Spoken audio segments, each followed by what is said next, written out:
Sirena. And I wrote it when I was thinking about this legend that I was told as a little kid, about a siren who would come up to a rock in the middle of the lake near my cousin's house, that in English means the mirror of the gods. And so she was this two-tailed, two-legged siren that when you heard her voice at certain times of day, men had no choice but to be lured to drown. And it was women's job, who could hear only screaming and were completely unmoved by this, to save them.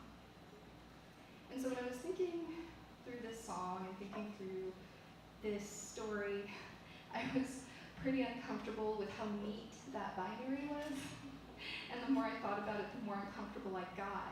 So it felt natural to start pulling in all of these different sources I was working with at the time.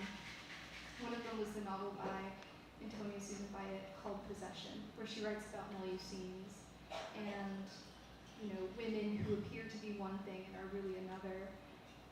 And I was also starting to work with tarot at the time, which was a really helpful store of symbols to use.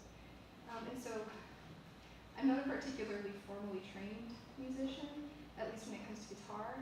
And so writing this kind of took the form of first draft, second draft, reiterating and reiterating. That takes time and space and energy.